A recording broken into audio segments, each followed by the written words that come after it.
우리 정부의 지소미아 종료 결정에 일본 정부가 강하게 반발하고 있습니다. 아베 총리는 한국이 신뢰 관계에 해가 되는 일을 계속하고 있다며 국가 간 약속을 지키도록 요구해 나갈 것이라고 말했습니다.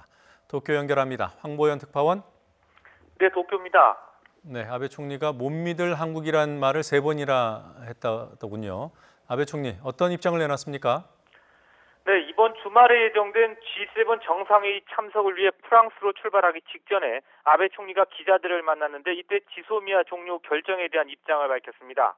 아베 총리는 우선 한국이 1965년 한일 청구권 협정을 위반하는 등 국가와 국가 사이 신뢰관계를 손상하는 대응을 계속하고 있어서 유감이라고 말했습니다. 강제징용 배상 문제에 대해서 우리 대법원이 지난해 10월 일본 기업의 배상 명령을 내리자 일본 정부는 줄곧 한일 청구권 협정으로 다 끝났다 이런 주장을 펼쳐왔는데 이를 다시 한번 언급한 겁니다. 아베 총리는 이어 동북아시아 안전보장 환경에 비춰서 한미일 협력에 영향을 줘서는 안 된다는 관점에서 지금까지는 대응해왔지만 앞으로는 미국과 확실히 연대해 가겠다고 말했습니다. 아베 총리는 이후에도 한국이 약속을 깨서 문제가 됐다는 취지의 발언을 2차례나 반복했습니다. 총 1분 반 정도 지소미아 관련 발언을 했는데 그 와중에 3번이나 한국은 약속을 안 지키는 못 믿을 나라라는 억지 주장을 전과 다름없이 펼쳤습니다. 아베 총리는 G7 정상회의와 관련해서도 언급했는데 의미심장한 부분이 있습니다.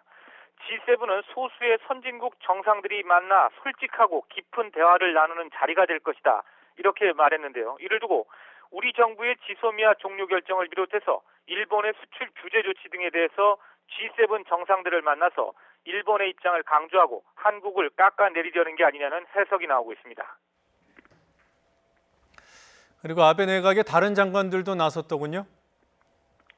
그렇습니다. 지소미아와 관련이 있는 강요들이 일제히 나서서 발언을 했습니다.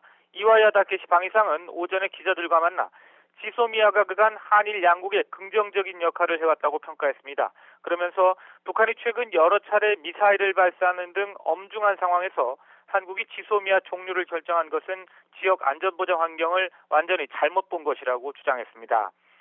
실망을 금하지 못한다, 또 상당히 유감이다 이런 언급도 덧붙였습니다. 다만 북한과 관련해 연대해야 할 문제는 이번 결정 후에도 한일 또는 한미일 사이에 적절한 연대가 이루어질 수 있도록 한국 측에 강하게 요구할 예정이라고 말했습니다. 수출 규제, 즉 한국에 대한 경제 보복을 주도하고 있는 세코 히로시게 경제산업상도 한마디 거들었습니다.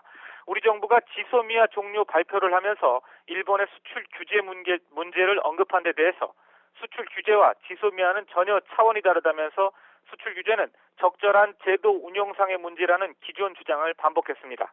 그러면서 지소미아 종료 결정과 상관없이 수출 관리 강화, 즉 수출 규제는 예정대로 진행할 것이라고 말했습니다.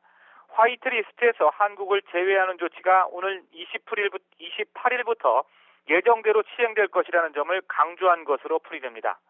고노다로 일본 외무상은 어젯밤 늦게 난감표 주일 대사를 일본 외무성으로 불렀습니다. 고노 외무상은 이 자리에서 우리 정부의 지소미아 종료에 대해서 강하게 항의했습니다. 이후 기자들과 만나 한국이 극히 부정적이고 비합리적인 행동을 계속하고 있다고 비난했습니다. 지금까지 도쿄에서 YTN 황보연입니다.